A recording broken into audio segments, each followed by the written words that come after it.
What's going on, guys? It's Gendo here, and welcome to episode 45 of The World's First. If you're still enjoying the series, please go and hit that like button. Lets me know that you're still interested. Now, today, we're going to be playing Southport in the league, but of course, before we get to that, we must go over how we've been faring over the last month's worth of matches. We've had a little bit of an uptick, but still, we're not doing so hot. So as you can see, since our last live comm against Maidstone, I decided to scrap the 4-3-3 for the time being, and I went back to what brought us here in the first place. Not the 4-4-2 wide, the 4-4-2 narrow diamond. As you can see, since that time, we have only lost one match against Wrexham. Honestly, Wrexham sitting in 4th place, so you would have expected it to be a loss there. But against Grimsby and Woking, we came away with points. Yes, the Grimsby was a 0-0 draw, but we at least scored goals against Woking in a 2-2 draw here. Liam Davies and Marvin McCoy with the penalty kick, giving us the lead at that point in time. But then 6 minutes later, Woking with Matthew Wilson's goal in the 67th minute, knotting the match up. Very fortunate we were able to come away with points here since, well, most of the teams are sitting above us in the table. It was very nice to at least get something here. But then after the loss to Wrexham, we started rattling off wins. Halifax, Stockport, and Boston United were sitting right around the relegation zone with us, and we were very fortunate to come away with anything from these 3 matches, let alone wins. Against Halifax, who were the dead last team, we beat them by the score of 2-1, with Tom Marsden getting himself a brace within 5 minutes of each other. Luke Molyneux for Halifax in the first minute of stoppage time, preventing the clean sheet. Doesn't matter, we still at least got a win here. Against Stockport, we did get a clean sheet. Liam Davies with a brace, and Rob Foster adding to the goal tally in the 44th minute. Our defense looked a little shaky at times, but we were able to close them down at the end of the day. And then against Boston United, another 2-1 victory away from home. Tom Marsden and Rob Foster, once again, the goal scorers. We did not keep a clean sheet because the defense was looking shaky. And to be quite honest with you, 4-4-2 narrow diamond is going to put a lot of pressure on the defense. It has in the past, but fortunately our offense was a little bit more prolific than what Boston was. It was a little bit more clinical than Boston United to come away with a victory here. And hopefully against Stockport, we can continue those winning ways. We can possibly get our 4th win in a row and help push us up the table. But like I said, we're still pretty far down. Taking a look at said table, we have moved up out of the relegation zone, but only into 19th place. And look at how bunched up everybody is. Between us sitting in 19th place and Bristol Rovers in 6th, there's only a gap of 7 points. So, like I said, it's a wide open season right now. 14 matches have been played all across the board. Halifax, you can't see because of my face, they're sitting in 24th. But against Southport today, as you can see, they're also level on points. They're level on record as well, but they have a little better goal difference than us. So we're looking to try and take advantage of a team that is not having the best of times just like us, and hopefully come away the better side. Hopefully come away with a win. I would, at the very worst, like to come away with a draw, but that remains to be seen in how the team will play today. So let's take a look at the team sheet versus Southport. So there weren't any changes in or out transfer-wise. I don't want to mix up the team cohesion and the chemistry right now. I want to see how this group of guys works out before making any changes, say, in the January window or whatnot. But we're going to go with the 4-4-2 narrow diamond once again, and on this day, the lineup is as follows. We have McCullough in net, McCoy, Piergianni, Stott, and Widowson along the back line with Dylan Pierce as our defensive mid. Andre Jones and Lewis O'Brien, the 2 center mids. Tom Marsden in the attacking mid role. Liam Davies and Rob Foster up front. Yes, no Benny Aguihan and no Elliot Pond, mostly because they've been starting to tail off.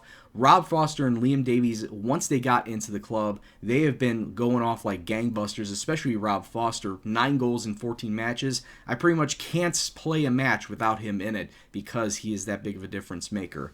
Hopefully, we get ourselves a result today at home at the Coach and Horses ground versus Southport. Like I said, a draw at the very worst, but of course, matches aren't played on paper, they're played on the pitch, so let's kick off and see what happens. All right, not even 5 minutes on, and Southport getting themselves a little bit of an attacking movement. Long ball, long shot, and almost hits the post. 5 minutes on, we get our first highlights. A long ball over the top to Foster, coming into the box, being mugged off by two guys, and they have to play the ball out. But we do still have possession. We could still come away with a chance here. Tom Marsden taking it out back to Andre Jones. They're content playing it right around the 25-30 yard mark. Marvin McCoy getting it inside to Foster, takes a shot, but unfortunately saved by the Southport keeper. Corner coming in, Widowson tries to go flick it on near post, however it's cleared away. Widowson back in it, goes far post, it's almost an own goal! Oh my god, the defender heading it, smacking it off the goalkeeper. And I thought for sure that would have been an own goal, and none of us got the rebound either, so very unlucky we didn't come away with anything there. Free kick coming inside the box, it's Southport, and it's a good clearance away. However, it is going to be a corner kick. Southport taking it in from the right side. Beautyman, what a name that is. Corner kick, Widowson tries to go far post this time, however, it's cleared away. He gets it right back though, going inside. Andre Jones still taking shots. And just like that, it's halftime, it's 0-0, and not a lot to say about this match. And Liam Davies with a 6-4, not looking too hot. Joe Widowson not looking good either with a 6-5. I do have Duxbury and Iggy Hahn on the bench. I could sub them in if I really want to. But at this point in time, I'm going to let him go for at least another 10 more minutes. If I don't like what I see, then I'll sub them out, and hopefully they can be difference makers and help get us a goal. Let's take a look at the analysis to see how at least Southport, how they're coming at us. And as you can see, Southport predominantly playing it out the back, so I'm going to try and prevent the short goalkeeper distribution. A lot of throw-ins on the right side, or at least a lot of play on the right side. And that looks like number 18 bringing the ball up. Number 35 and 38, or is that both 35? 35 bringing the ball up a lot, getting it inside as well. So I'm going to try and mark him down along with number 10 because they seem to be the best at getting in the key passes. So I'm going to try and close them down and hopefully, stifle their attacks at the same time. Hopefully we up our attacks. I mean, that really much is what it is. We've had more of the attacking chances, however, we cannot get it to gel at this point in time. So maybe if we close down Southport and their attacks, maybe that'll open our attacks up more, and maybe we can get a goal out of it. But only time will tell. Second 45, let's go back out there. At least we're starting out the half on the right foot, and Marsden, 27 seconds in, almost gets us a goal right from the kickoff in the second half. However, it's unfortunate we're not going to get anything out of this after this opening highlights. That was a great opportunity gone to waste. We're doing very well to win the chances in the middle of the park. Ball flicked over the top. Rob Foster gets it. Rob Foster tries to go far post, but didn't hit it with enough power. Easy save for Coughlin, the Southport keeper. There's still 20 minutes left to go in this match. We really need to start closing these guys down on the wing. It's a good clearance away from Pierre Gianni, clearing the danger. They really had no chance. It's another free kick just a couple minutes later. Ball cleared away, but they still have possession. They still are in control. Clear the ball, boys. Clear the ball out. Are you serious? The ball pinballing around. 3 of our defenders around there, and not a single clearance to show for it. Fun fact, that's Southport's one and only shot on target so far, and wouldn't you know it, it's a goal. I mean, 3 defenders around that ball, how did not a single one of them clear it? It's not just unfortunate, it's damn frustrating. I mean, you do so well to get the attacking chances while limiting them, and at the end of the day, you don't get a single result out of it. Corner kick. Last couple minutes of the game, it just goes over the bar.